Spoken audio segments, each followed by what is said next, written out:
Hey guys! Bonjour à tous et bienvenue sur ma chaîne. Bienvenue aux nouveaux, les anciens, welcome back. Alors aujourd'hui on se retrouve pour une nouvelle vidéo, mais avant ça, si tu es nouveau ici et que tu n'es pas encore abonné, je t'invite à t'abonner et à activer la cloche de notification. Comme ça, à chaque fois que je posterai une nouvelle vidéo, tu recevras une notification. Aujourd'hui, on se retrouve pour un nouvel épisode de la grande série Méditant les personnages. Et la méditation d'aujourd'hui va faire mal. Donc si tu as ta Bible, un bloc-notes, des crayons de couleur, une petite tasse de thé ou de café, let's go! Alors aujourd'hui, on est sur le serviteur impitoyable. On connaît tous certainement cette parabole de Jésus. On connaît tous certainement comment il a raconté à Pierre. Mais je propose qu'on fasse une petite pause et qu'on médite là-dessus. C'est Pierre qui demande à Jésus combien de fois devons-nous pardonner aux personnes qui nous ont offensés. Parce que dans la loi d'avant, il fallait pardonner 3 fois. Alors Pierre, il demande à Jésus, est-ce qu'il faut pardonner 7 fois? Parce que pour lui, il a vraiment poussé le bouchon loin en fait. En mode, si on dit de pardonner 3 fois et que lui, il décide de pardonner 7 fois, c'est qu'il avait beaucoup fait. Et donc, il pose la question à Jésus pour savoir s'il devait pardonner 7 fois. Et la réponse de Jésus est juste waouh. Jésus lui dit que tu dois pardonner 70 fois 7 fois. En gros, Jésus veut lui faire comprendre par là qu'il devait en fait pardonner de manière illimitée en fait. Qu'on ne doit pas en fait compter le nombre de fois qu'on pardonne. Alors le serviteur impitoyable, c'est simplement un serviteur qui devait beaucoup d'argent à son maître. En gros, il lui devait 10 000 talents qui équivaut à 160 000 années de travail. Ça veut dire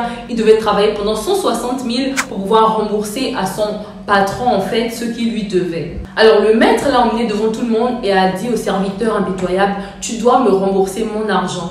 Et là, le serviteur impitoyable s'est mis à genoux devant le maître et lui a dit en fait que vas-y, sois un peu patient avec moi en fait, laisse-moi un peu de temps que je te rembourse parce que là en ce moment j'ai pas d'argent et je pourrais pas te rembourser maintenant, mais ne m'envoie pas en prison, ne me maltraite pas parce qu'avant en fait il faut savoir que quand quelqu'un te devait de l'argent, tu avais le choix. Tu pouvais mettre la personne en prison, tu pouvais décider de vendre la personne et de vendre sa famille avec pour pouvoir avoir ton argent que la personne te devait en fait. En gros, avant, quand quelqu'un te devait, tu étais maître de lui en fait. Et donc, le serviteur impitoyable a commencé à supplier son maître. Vraiment, aie compassion de moi en fait. Je vais te rendre. Ce qui est sûr, c'est que je vais te rendre ton argent. Mais please, ne m'envoie pas en prison. Please, ne me vends pas avec ma famille. Ne fais pas travailler toute ma famille et moi juste pour ça en fait. Mais je vais te rendre ton argent. Et donc, quand le serviteur impitoyable s'est mis à genoux devant son maître, le maître a tellement eu compassion. Il s'est dit en fait que mais pourquoi je ne vais pas lui pardonner en fait? Parce qu'il voyait clairement que cette personne était dans l'incapacité de lui rendre son argent. Et donc il a dit au serviteur impitoyable, vas-y, je te pardonne, je te libère de toute cette dette. En gros, tu ne me dois plus rien. Je te libère, tu peux y aller et vivre ta vie en fait. En gros, oublie que tu avais une dette parce que ta dette a été effacée. Et donc le serviteur impitoyable, quand il sort, il voit en fait quelqu'un qui lui devait de l'argent, qui lui devait en fait 100 deniers. Et 100 deniers en fait c'est égal à 100 jours de travail, ça veut dire 3 mois et 10 jours de travail. Et donc quand il voit la personne, il appelle tout de suite la personne, hé gars, viens me rembourser mon argent. Aujourd'hui, tu me rends mon argent. Je ne t'accorde même pas jusqu'à demain ou 1 heure de plus. Tu me rends mon argent now. Et il était tellement radical avec cette personne qui lui devait de l'argent. Puis cette personne a commencé à lui demander pardon. La personne lui a dit vraiment pardonne-moi, aie compassion de moi, s'il te plaît, pardonne-moi. J'ai pas de l'argent là maintenant en fait, mais je te rendrai ton argent. Il a supplié en mode pardonne-moi s'il te plaît, ne me punis pas, ne m'envoie pas en prison, ne prends pas ma famille en fait pour esclave. Et le serviteur impitoyable, il ne voulait rien entendre. En gros, ce que tu me racontes là, ça rentre là, ça sort là. J'ai même pas envie d'entendre ça en fait. Je t'ai dit mon argent c'est aujourd'hui. Tu me rends mon argent aujourd'hui en fait. On va pas aller de midi à 14h. Rends-moi mon argent maintenant. Et donc, comme il a vu que la personne n'était pas en mesure de lui rendre son argent, il a simplement décidé d'envoyer cette personne en prison, oubliant même que lui venait tout juste d'être pardonné, lui venait tout juste d'être lavé d'une grosse dette en fait, une dette qui était vraiment, en gros lui devait 160 000 années de travail et la personne lui devait 100 jours de travail. Vous voyez vraiment l'écart en fait. Donc il n'a même pas regardé à ça en fait, il était tellement fâché contre l'autre en mode tu vas me rendre mon argent, tu peux pas, tu vas en prison en fait. Et donc il a envoyé l'autre en prison et les autres serviteurs en fait du patron qui avait lavé de la dette étaient là et ont vu la scène en fait. Et quand ils ont vu la scène, ils ont été tellement attristés dans leur cœur en fait de se dire que mais c'est lui qu'on vient de pardonner en fait. Comment on vient de te pardonner une aussi grande dette et toi tu es incapable de pardonner à l'autre une dette minime comme ça? Et donc les personnes qui étaient autour ont été fortement attristées. Ils ont simplement rapporté ça au maître en lui disant mais maître, le gars que tu viens de libérer là, le gars que tu viens d'annuler sa dette, le gars que tu viens de laver sa dette en fait, il a envoyé quelqu'un en prison parce que la personne lui devait, oubliant que tu venais à peine de lui pardonner sa faute. Et donc quand le maître a entendu ça, il s'est dit mais non mais je rêve en fait. C'est le gars à qui j'ai pardonné là, tout de suite, qui vient à peine d'envoyer quelqu'un en prison? Oui. Parce que la personne lui devait 100 deniers? Oui. Alors qu'il me devait 10 000 talents. Le chef a simplement dit, allez-y me l'appeler, ramenez-le moi ici, je veux le voir ici maintenant en fait. Donc les gens sont allés pour le chercher et l'ont ramené chez le maître. Et quand ils l'ont ramené, le maître lui a dit, mon cher, j'ai entendu que tu as envoyé quelqu'un en prison parce que la personne te devait 100 deniers. Le gars lui dit oui. Et là le maître a dit, mais t'es même pas reconnaissant en fait du fait qu'on vienne de te libérer d'une grosse dette. Tu pars, tu vois quelqu'un qui te doit vraiment des miettes et tu mets cette personne en prison. Ok, comme c'est comme ça, ta dette revient sur toi en fait. Tu vas me payer ce que tu me dois. Et c'est pas tout, hein. On va te garder ici. Tu vas travailler jusqu'à ce que la dette soit remboursée. Et donc, le serviteur impitoyable a été obligé de rester maintenant chez le maître, à travailler là-bas jusqu'à ce que sa dette qui en fait avait déjà été pardonnée, soit soldée. Tu as fini de rigoler du serviteur impitoyable. Tu as fini de rigoler de lui. Prends place, je vais te montrer comment tu joues le rôle du serviteur impitoyable chaque jour de ta vie. Alors, l'histoire du serviteur impitoyable, je pense que nous le vivons tous les jours en fait. À tout moment de notre vie, nous vivons en fait l'histoire du serviteur impitoyable. Pour comprendre l'histoire, on va simplement dire que le roi en fait c'est Dieu. Le serviteur impitoyable c'est nous. Et la personne qui lui devait, c'est des personnes qui nous offensent tous les jours de nos vies. Parce que ce genre de personnes-là, ça ne manque jamais dans la vie de quelqu'un. Mais de la même manière dont ce genre de personnes ne manquent pas dans la vie de quelqu'un, nous sommes également ce genre de personnes dans la vie d'autres personnes. Trop de personnes. Et vous voyez un peu. Nous sommes emmenés à blesser Dieu tous les jours de notre vie. Dieu, en fait, c'est vraiment cette personne-là à qui tu demandes pardon et aussitôt ta faute est pardonnée. Et vraiment, nous demandons pardon à Dieu tous les jours de notre vie, en fait. Et de la même manière dont nous demandons pardon, il nous pardonne, en fait. Aujourd'hui, tu as peut-être volé, tu as peut-être menti, tu as peut-être même tué quelqu'un. Dieu, il te pardonne en fait. Aussitôt que tu lui demandes pardon, Dieu te pardonne. Il efface cette dette-là. Comme en fait le maître du serviteur, quand le serviteur est venu demander pardon, il a eu de la compassion en fait. De la même manière, Dieu est vraiment un Dieu plein de compassion. Comme on a vu dans la vidéo précédente dans laquelle on parlait de Jonas, que Dieu c'est vraiment un Dieu plein de compassion. Et Dieu ne tarde pas à nous pardonner. Aussitôt on demande pardon à Dieu, il nous pardonne. La Bible dit qu'il est juste et fidèle pour nous pardonner. Ça veut dire que Dieu n'attend pas en fait, il ne se fait même pas désirer. Aussitôt on lui demande pardon, il nous pardonne. Du moment où on lui demande pardon avec un cœur sincère, il a de la compassion et il nous pardonne. En fait, nous commettons des fautes, des péchés vraiment lourds. On demande pardon à Dieu, il nous pardonne. Mais quand nos proches, en fait, quand nos amis, quand nos parents, nos frères et sœurs, j'en passe, nous blessent, on a du mal à pardonner, en fait. On se dit, mais non, comment cette personne a pu faire ça? Comment il a pu se comporter comme ça? Comment il a pu me blesser comme ça? Comment il a pu me faire mal comme ça?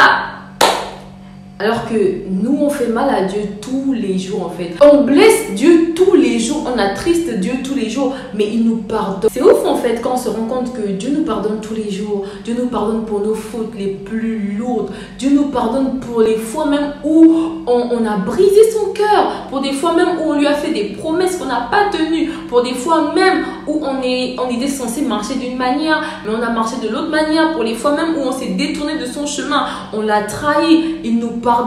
Mais nous, quand nos proches nous blessent, on a du mal à pardonner. Quand nos proches nous blessent, on se comporte comme le serviteur en fait impitoyable. Ça veut dire que Dieu vient de nous pardonner et nous, quand nous allons, quelqu'un nous blesse, on refuse de pardonner à cette personne-là. Alors qu'on vient tout juste d'être pardonné par Dieu. Alors qu'on vient tout juste de demander pardon à Dieu pour un péché quelconque, pour l'impudicité, pour le mensonge, pour le vol et j'en passe. Mais Dieu nous pardonne et nous, on a du mal à pardonner. Mais quand t'écoutes ça de cette manière-là, en fait, ça te fait tellement réfléchir et tu te dis, mais Seigneur, je veux pas être le serviteur impitoyable, en fait. Et donc, les points à tirer de cette histoire, le premier point, c'est vraiment qu'on n'est pas meilleur que les autres. Parce que le serviteur impitoyable, il se disait peut-être qu'il était meilleur, en fait, que celui qui lui devait. Il se disait qu'il était meilleur, que lui méritait d'être pardonné et que l'autre ne méritait pas ce pardon-là. De la même manière dont tu as besoin du pardon, la personne en face de toi qui t'a blessé a besoin de pardon, en fait. Et donc, personne n'est meilleur que l'autre, en fait. Si Dieu m'a pardonné, je suis qui pour ne pas pardonner à quelqu'un d'autre, en fait. Si Dieu m'a pardonné, je suis qui pour garder quelqu'un d'autre dans mon cœur, alors que moi, j'ai commis des fautes encore plus lourdes que cette personne. Du coup, le deuxième point, c'est vraiment pardonner. C'est vrai qu'il est un peu similaire au premier, il y aura beaucoup de ressemblances, mais pardonner, c'est vraiment ouvrir son cœur et laisser cette personne sortir. Pardonner, c'est vraiment... récemment, je parlais avec un ami qui m'a dit une parole qui m'a tellement fait un choc, en fait. Cette parole, c'était pardonner, ce n'est pas dire je te pardonne. Pardonner, ce n'est pas la bouche, en fait, c'est vraiment un état de cœur. Pardonner, c'est vraiment laisser sortir ces personnes de nos cœurs. Pardonner, c'est vraiment ouvrir son cœur, enlever ces personnes en mode prisonnier dans nos cœurs, mais vraiment au-delà des mots. Vraiment pardonner, en fait, de tout son cœur. Et j'avoue que ce n'est pas facile, moi-même ça ne me lâche pas. Quand quelqu'un t'a trahi, quand quelqu'un t'a fait du mal, t'as pas envie de pardonner, en fait. Tu veux garder cette personne-là dans ton cœur. Le truc, c'est que autant tu pardonnes pas à quelqu'un, Dieu ne te pardonnera pas. Autant tu gardes quelqu'un dans ton cœur, bah c'est même pas la peine d'aller dire à Dieu, vas-y Père, pardonne-moi pour mes fautes, pardonne-moi pour...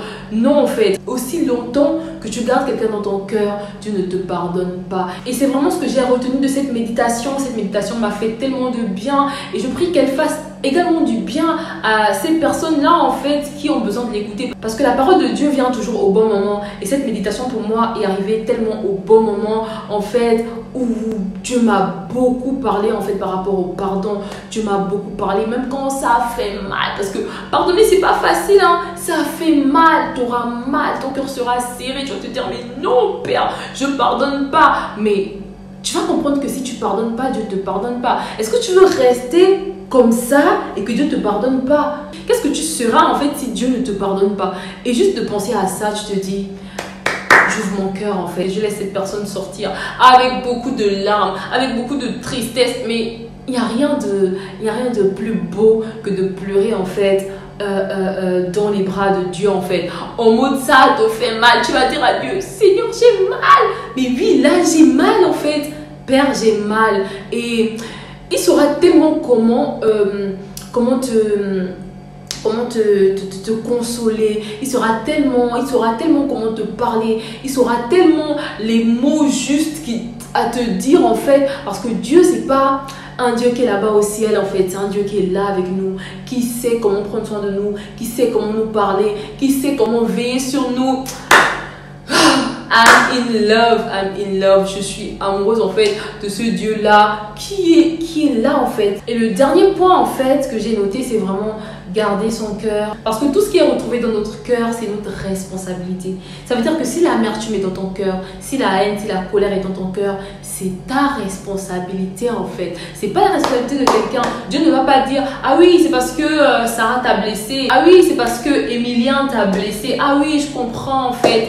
Oui, c'est vrai, c'est Jude qui t'a fait du mal. Dieu ne dira pas ça, en fait. Tout ce qui est trouvé dans ton cœur, c'est ta responsabilité. Tout ce qui sera trouvé dans ton cœur, c'est toi qui vas rendre compte de ça, en fait. Sans mentionner X ou Y, que oui, il m'a fait ceci, oui, il m'a fait cela. Ça compte pas, en fait. Ce qu'il y a dans ton cœur, c'est ta responsabilité. Donc, vraiment, de garder son cœur pur. De tout le temps, en fait, chasser quand l'amertume vient, quand la haine vient, quand la colère vient.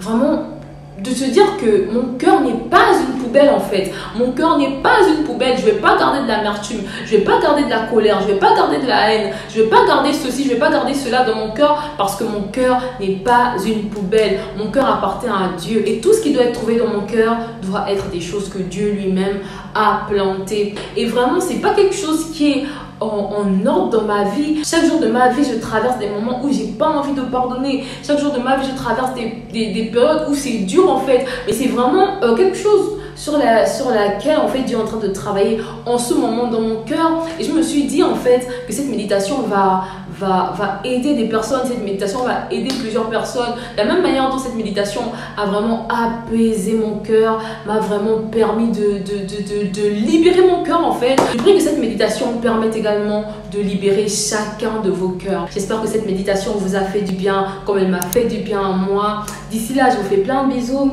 et à la prochaine pour une nouvelle vidéo. Bye!